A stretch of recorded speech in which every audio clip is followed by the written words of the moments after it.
Hi, Acadiana. I'm Meteorologist Dave Baker. Happy Thursday to you. It's a hot one out there once again as temperatures are expected to soar to near the 100-degree mark. We're still holding at 95 degrees with a dew point at 74, so that's pushing our heat index there roughly right around 105 degrees. So it is quite hot out there, and it looks like we're going to stay pretty hot for the rest of the day. Before we really get into some of the nitty-gritty of the hurricane forecast, because the tropical models or the global models are really starting to turn on the Atlantic Ocean over the next several weeks, even though there isn't anything really threatening the Gulf of Mexico, I did want to real quick go over some of the stuff that you can get right now to be hurricane ready, because these next several weeks are the busiest part of the hurricane season. And as long as you have a lot of these things that are available now at local stores, you can get this stuff and avoid yourself some headaches a little bit farther down the road. So your batteries, flashlights, water, and non-perishable foods, first aid, medicine, personal hygiene, and cleaners, all those are available right now. And of course, if you have prescriptions, kind of take inventory of what you have and what you will need over the next couple of months. And with all those insurance and important papers and IDs, you can take pictures of those and save them as digital.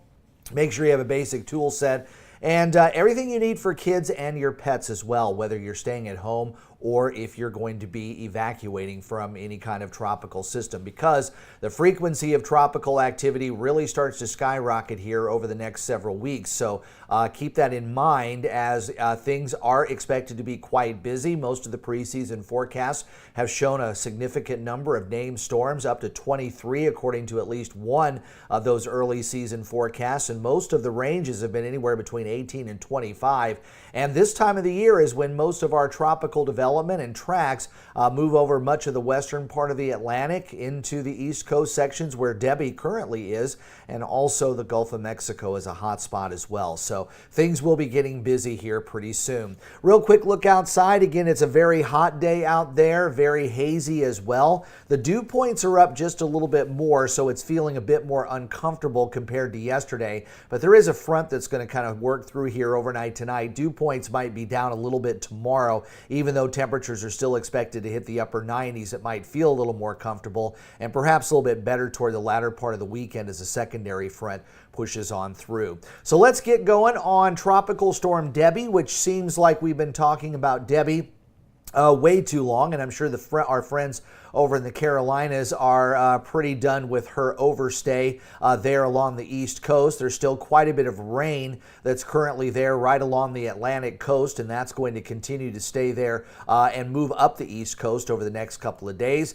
There's the latest position, and you can also see there on the left-hand side of your screen that there is the latest coordinates there. Winds have dropped down to 40 miles per hour, and it is currently slowly moving very, very slowly off toward the northwest rather at about 10 miles per hour. So eventually we're going to see that going away. Back over to the radar locally, I'm not seeing a whole lot of action in our offshore waters. Yesterday we had a couple of isolated showers out there, but things are pretty quiet out there right now.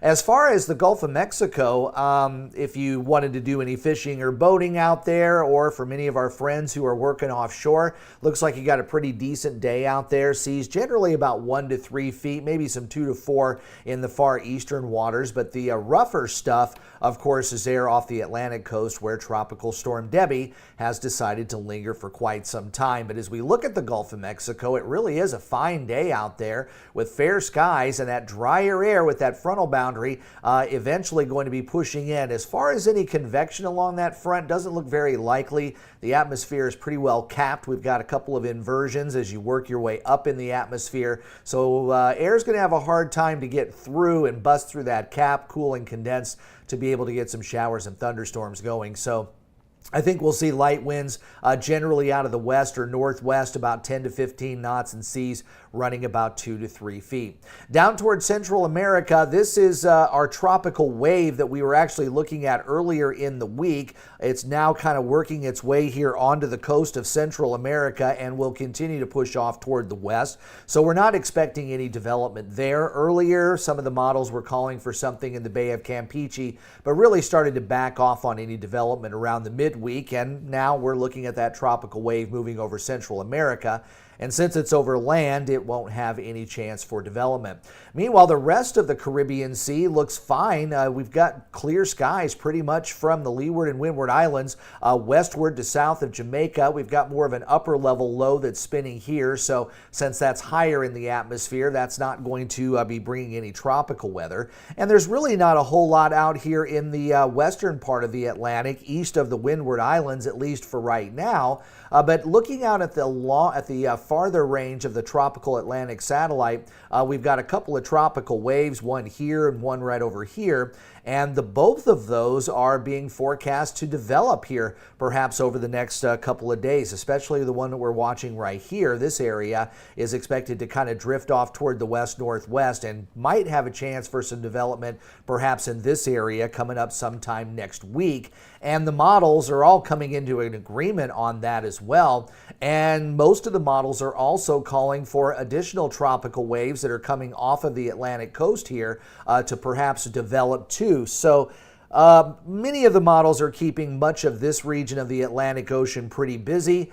And that's pretty typical as you start to get into the middle part of August. So National Hurricane Center yesterday had a little blip here over the Bay of Campeche, but they've taken that away as that tropical wave is now currently over land. But the tropical wave that's way out here might have a better chance for some development over the next several days. I think it'll have a better chance for development as it gets closer to the northern Leeward Islands, as well as the Virgin Islands and Puerto Rico. And we'll look at some of the computer models here and show you what that says. So we're going to start with the American model, the GFS. We'll let this run for about the next week to 10 days here, going out to about August the 17th. This model actually does go out farther. It should go out to the 23rd, but as we're starting Let's Talk Tropics, this model hasn't quite finished up. So I'm just giving you what we already have there. And you can see that there's a low moving there through the eastern part of the Caribbean and then pushing up toward the Bahamas. And earlier models of the GFS also had a couple of other tropical systems trying to develop out here in the middle part of the Atlantic, kind of a parade of waves that were moving across. But I did want to focus on this right here and just kind of stop this on August the 15th. So the next couple of models, we're going to focus specifically on August the 15th because of the agreement that we're seeing in there. And as far as next Thursday, so this is a week from today, the GFS is calling for a significant tropical system here, somewhere north of Puerto Rico, possibly moving over toward the Bahamas. And right now, the final solution has this turning back out to sea around the ridge of high pressure that will be backing off a little bit farther to the east. There's a look at that ridge of high pressure again on the bigger picture. Notice how it kind of shifts and kind of moves a little bit farther off toward the east. And with that dominant feature there and some significant troughs maybe coming off the east coast, that should tend to take most tropical waves and hopefully turn those northward and keep them out to sea. So let's go over to look at the Euro as well. And the Euro, big picture again, taking us through next Saturday, showing a number of tropical waves working their way across the Atlantic Ocean, with one eventually firing up there near Puerto Rico and kind of taking the same track as what we were looking at with the GFS. We'll stop the Euro again on Thursday the 15th, which is a week from today. And you can see that the Euro also has a significant low pressure area, which most likely would be a tropical system somewhere there north of Hispaniola. So this one moves a little bit faster than what the GFS. So there's the Euro and there's the GFS. So we've got a tropical system there. It's just the timing on how quickly it would move is the only difference we have between the GFS and the Euro right now.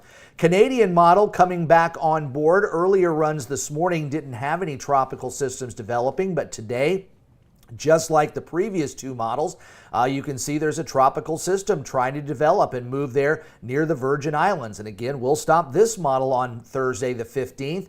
And this one, again, maybe a little bit more similar to what we were seeing with the GFS. There's the GFS.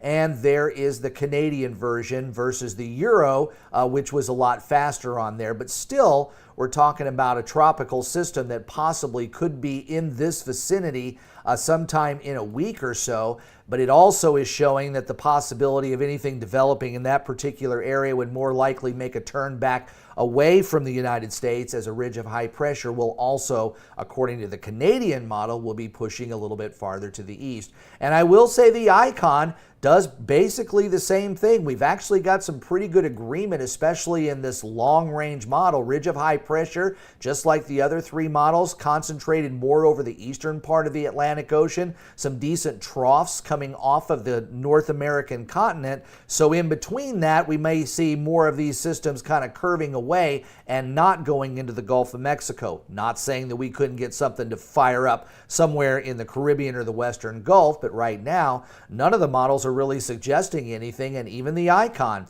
showing a tropical system basically in the same general area somewhere over the western part of the Atlantic near the Bahamas. So again, just a review, there's the icon a week from today. There's the Canadian model a week from today. Here's the Euro a week from today. And there's the GFS. So all four of these models have some kind of a tropical system developing somewhere in that western Atlantic area, possibly northern Caribbean, but basically this general area, very, very similar to what the tropical weather outlook has been showing here today. So the models are still showing some development, which is isn't exactly unrealistic for this time of the year, because this is when we see the most tropical systems really start to get going. And part of that reason, of course, is the water temperatures are really starting to heat up and will be maxing out. And you can see that the temperatures for the water are all able to sustain tropical systems virtually all over the Atlantic Basin. And if we get something to move over the Caribbean, over the far western Atlantic, there's a lot of heat potential there. That's that warm water that goes below the surface as well. So even with a hurricane or a tropical system churning over that, rather than pulling up cooler water from below the surface, it would still be pulling up water that's above 80 degrees and then could possibly increase in strength, sustain itself, or maybe even go through a period of rapid intensification. Also, shear has come down quite a bit since late last month. Most of the development area here over the Atlantic Ocean is showing very low wind shear right now. Gulf of Mexico also showing some relatively low wind shear. Gets a little bit stronger with some of those troughs that are going to come off the East Coast. So I do think that we'll probably see some inhibiting with the wind shear, but usually you don't get a lot of tropical systems develop in this particular region up here unless you get a cold front and a low pressure area. And at least one model earlier today had something developing along a frontal boundary, but then quickly heading out to sea and not really becoming much of a problem to anyone.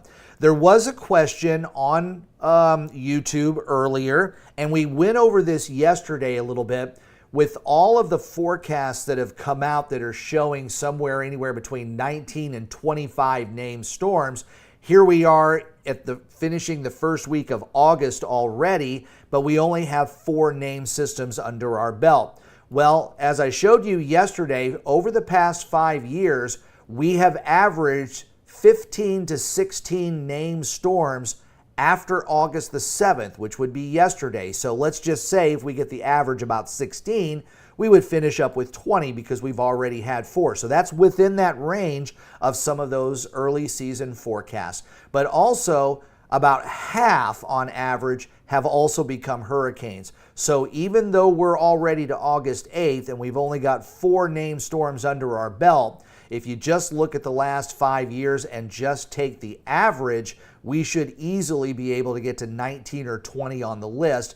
And if we end up with a season like 2020, which really went gangbusters, even though we didn't get a break in the hurricane season in 2020 like we did this year with a few weeks of a break during the month of July, things really spun up big time toward the end of the season in 2020. And we did have 12 hurricanes form after August the 7th. So not out of the question that we could still end up with some of these record number of named storms and right up there where a lot of these early season forecasts were as well. So make sure you're prepared because the next several weeks are going to be very busy. We don't have anything to worry about here in the next week to 7 days, at least here along the Gulf Coast. So get those supplies together while they're in the stores, and there's plenty of them there, and you don't have to fight the big crowds to go to those stores to get that stuff. Well, I hope you really enjoy Let's Talk Tropics. I'll be back again on Friday as we look at that. Maybe we'll have an official disturbance by that point in time. If you like these videos, please hit the like button, subscribe to my channel, and also turn on those notifications. That way you know when we break in live with Let's Talk Tropics each and every day, or when my morning forecast on Acadiana Weather Today drops sometime between 7:30 and 8 o'clock. I'm meteorologist Dave Baker. Stay cool. I will see you on Friday. Can't wait to kick off the weekend.